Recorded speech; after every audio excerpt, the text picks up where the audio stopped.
Today I'm talking about the Hoka Bondi 7 after 100 miles.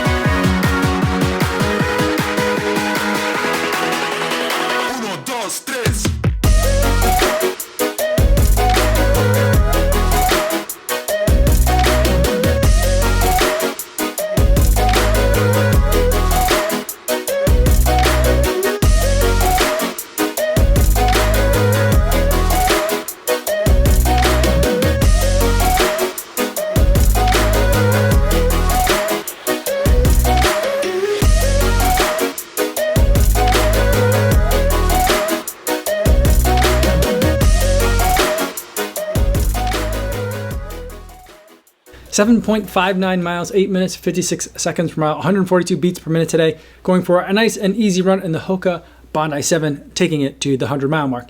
And before I get to my thoughts on how this shoe has held up over that last 100 miles, I do want to go over some disclosures. This is a pair of shoes that was sent to me for the purpose of review by Roadrunner Sports. No one's paying me to make this video or to use this shoe, and no one's going to get a chance to preview any of my thoughts or footage before you guys get a chance to see this video on YouTube. Now with the disclosures out of the way, let's talk about the Hoka Bondi 7 after 100 miles. First, let's talk about the stats and what this shoe is. This is Hoka's most cushioned road shoe that it has available, and it backs up that claim with 32 millimeters of compression molded EVA in the forefoot. And with a 4 millimeter drop, that means it has 36 millimeters of EVA foam in the heel.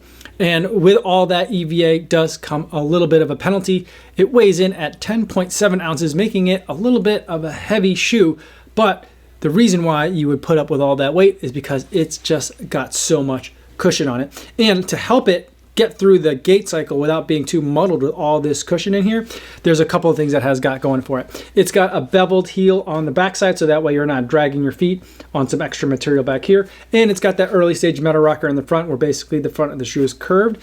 So you kind of have like a rocking sensation as your foot hits the ground. All the foot strikes are really smooth. Even though there is a lot of cushion in the midsole, it doesn't feel like you're getting too muddled down. Now, I'm not going to say that this is the fastest shoe that's out there. Definitely, you're going to be paying a little bit of a speed penalty for all that cushion, because not only do you have all that EVA that's really nice and soft in the midsole, you've also got an ortho light sock liner in there, adding to not only the comfort, but also kind of taking away from a little bit of the responsive feeling to the shoe. So it's not something you're going to bring to the track for your fast workout, but on a long run, a recovery run, or an easy run, this is definitely a shoe that you could be reaching for. In addition to all that comfort on the midsole, they also got memory foam type material all around the heel collar, all around any part that's going to be touching your foot or ankle, a little bit of padding in the tongue as well, all creating this very plush sensation every time you put your foot into it. And when you're running in the shoe, it definitely loves the pavement. It just soaks up pavement miles really well. Again, there's that smoothness kind of coming through with all of your foot strikes. But you also, even if you're taking it on some dirt roads, like I took it on a lot of dirt roads for my running out here, it just soaks up all the impact from the rocks that you might have underfoot. So you can definitely go anywhere you want on those rocky surfaces, and the amount of EVA that you've got underfoot is going to soak up any of kind of like the rocks poking through. Now let's talk about how the rubber has held up over the last 100 miles. I think it's done a fantastic job. There's only a couple of very light spots of wear in the usual spots that I normally get them. A little bit right out here, and just a tiny bit. It's hard to even tell with the pattern of the rubber here that there's a little bit of wear just in that spot in the forefoot where, like, underneath the pads of my feet. Otherwise, the rubber is holding up really well. There's also a lot of exposed foam, just that EVA that you're running directly on. Even that is holding up really well. Even though I've been doing a lot of midfoot striking with this shoe, and you would think that this part would get all chewed up, it's actually holding up really well. I'm kind of surprised by that. One thing that I will notice when we're talking about a little bit going from the outsole to the midsole is in that area where I am seeing the most wear, I have also noticed that there is kind of like creasing going on. I think that's kind of going along with the way that my foot's hitting the ground. It's probably the area that's taking the brunt of the impact when my foot hits it. And I am starting to see a little bit of kind of like signs of wear in the midsole foam after 100 miles.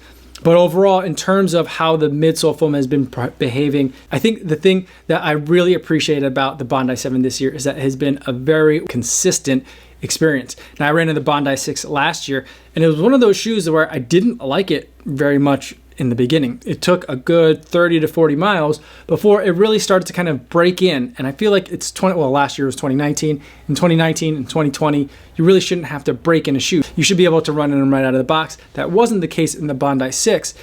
By the time I got to the 100-mile mark in the Bondi 6, then I felt like it was a really great super cushioned shoe. But it also meant that the characteristics of the shoe changed quite a bit from mile 1 to mile 100. Not that that's necessarily a terrible thing, but it's also something that had me concerned in terms of the really long-term longevity and usability of the shoe.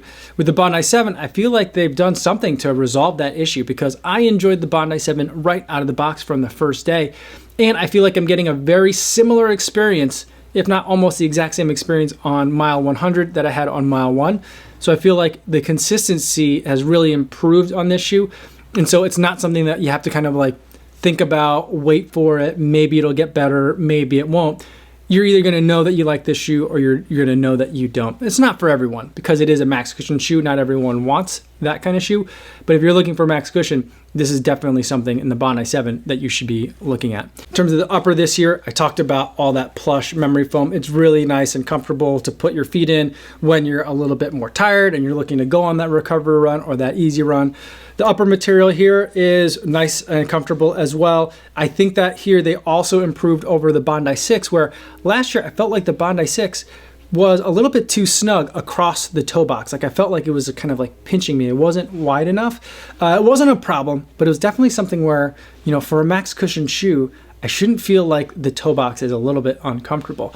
They fixed that this year on the Bondi 7 as well, and there wasn't any stretching or changing in terms of how that felt on my foot throughout the 100 miles either. So it's holding up really well, no signs of undue wear, anything like that. Pretty much just some discoloration from the dirt and dust that I'm running through. Otherwise, it looks pristine as far as the upper is concerned. So holding up really well. I'm very impressed with the Bondi 7. The Bondi 6 was a pretty good shoe. The Bondi 7, I think, is even better. So those are my thoughts on the Bondi 7 after 100 miles. Let me know in the comments if you have any questions, or better yet, feel free to stop by my daily live stream here on YouTube at 3 p.m. You can always ask me any questions there. That's all I have for today, everybody. Thanks so much for making it all the way to the end of the video. Hopefully you guys are staying safe out there on your runs, and I'll see you in the next one. Yo, what's going on?